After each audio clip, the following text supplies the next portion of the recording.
Hello students, welcome to my channel CG. आज का जो टॉपिक है बायोकेम में वो ग्लाइकोलिसिस पे है। ठीक है, जो कार्बोहाइड्रेट मेटाबॉलिज्म में आपको पढ़ना है। अब यहाँ मैंने लिखा है ग्लाइकोलिसिस को स्प्लिट किया है दो वर्ड्स में, एक है ग्लूकोज और दूसरा है लाइसिस।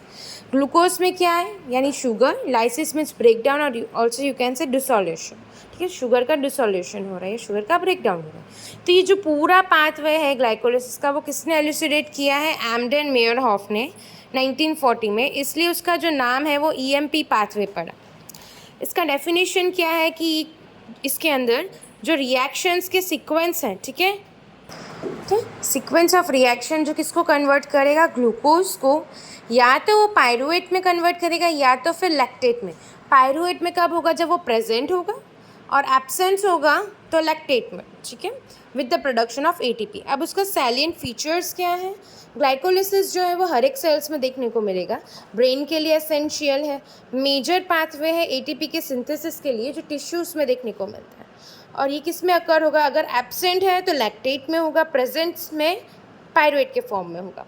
और इंटरमीडिएट ऑफ ग्लाइकोलिसिस जो है वो किसके लिए यूजफुल है? For the synthesis of fats and amino acids. अब जो रिएक्शंस हैं ग्लाइकोलिसिस के वो 3 फेज़ में डिवाइड है। फर्स्ट है आपका energy investment phase, second one is your splitting phase, and third one is your energy generation phase. अब जो एनर्जी इन्वेस्टमेंट फेज है उसके अंदर फर्स्ट क्या आएगा? आपका ग्लूकोज। ग्लूकोज से कन्वर्ट होता है ग्लूकोज 1 फॉस्फेट जो फर्स्ट यूनिट होती है, then it will convert to glucose 6 phosphate and then fructose 6 phosphate. ये था आपका एनर्जी इन्वेस्टमेंट फेज।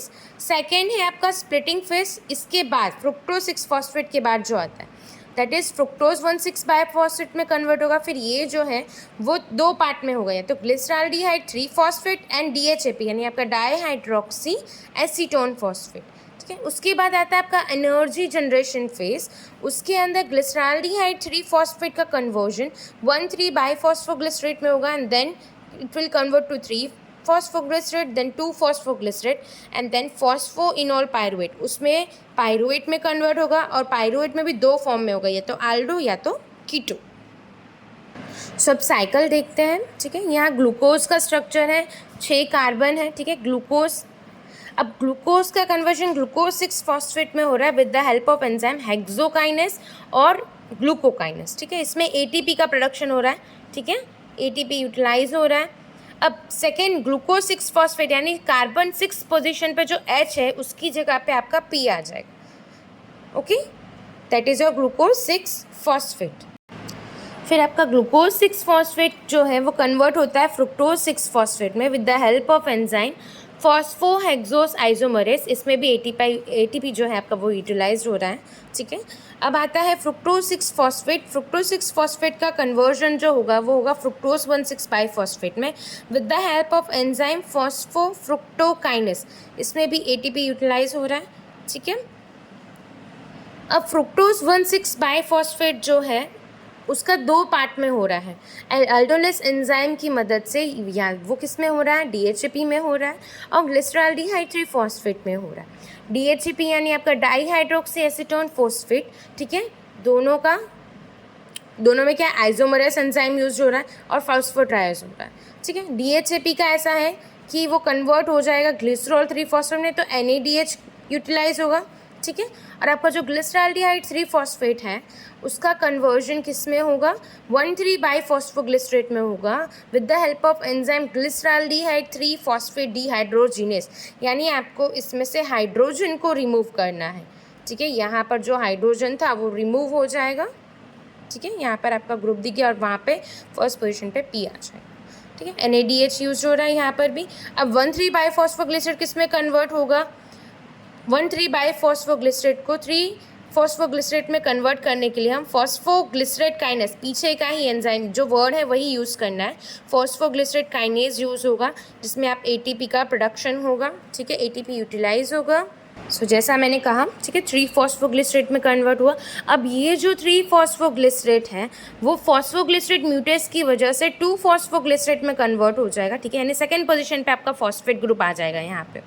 ठीक है, फिर 2 फॉस्फोग्लिसरेट जो है एनोलेस एंजाइम की मदद से फॉस्फोइनोल पायरुवेट में कन्वर्ट होगा। ठीक है, किसकी वजह से? इनोलस एंजाइम की वजह से वो फॉस्फोइनोल पायरुवेट में कन्वर्ट हो जाएगा, ठीक है। यानी आपका यहाँ से OH चला गया। अब फॉस्फोइनोल पायरुवेट जो है वो आपका सबस्ट्रेट लेवल फॉस्फोराइलेशन है, ठीक है। अब फॉस्फोइनोल पायरुवेट जो है पायरुवेट काइनेस की मदद से वो दो फॉर्म में कन्वर्ट होगा पायरुवेट के, या तो aldol या तो कीटो, ठीक है। लेकिन अगर ऑक्सीजन एब्सेंट है तो वो लैक्टेट डिहाइड्रोजिनेस की मदद से लैक्टेट में कन्वर्ट हो जाएगा। अगर O2 प्रेजेंट होगा तो पायरुवेट में कन्वर्ट होगा, और एब्सेंट होगा तो वो लैक्टेट में कन्वर्ट होगा, ठीक है।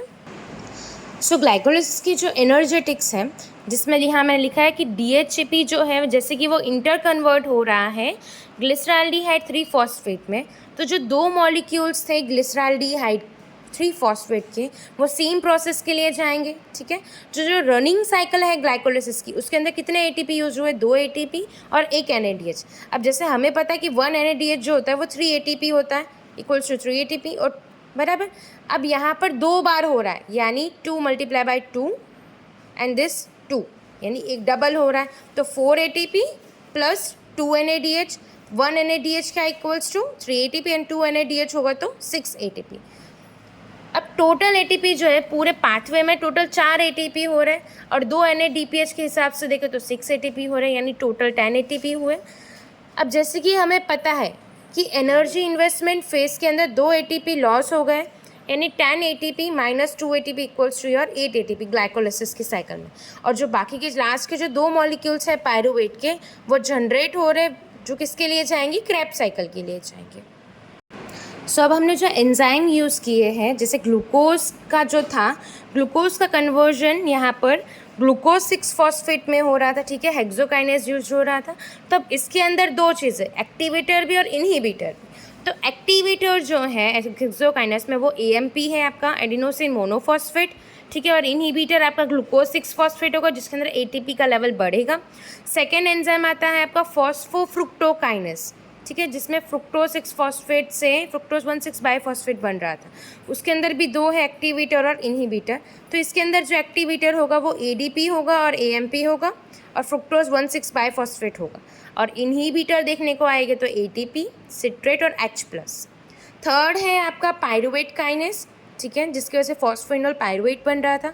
एक्टिवेटर इसके अंदर it will remain same, ADP AMP इसी में ही आएगा, और फ्रुक्टोज 1,6-बाइफॉस्फेट भी। और इसका इनहिबिटर जो है वो ATP, एलेनिन और एसिटाइल कोएंजाइम आएगा। आई होप आपको डाउट नहीं है ग्लाइकोलिसिस के साइकिल में। अगर डाउट हो तो आप कमेंट सेक्शन पे बता सकते हो। Thank you.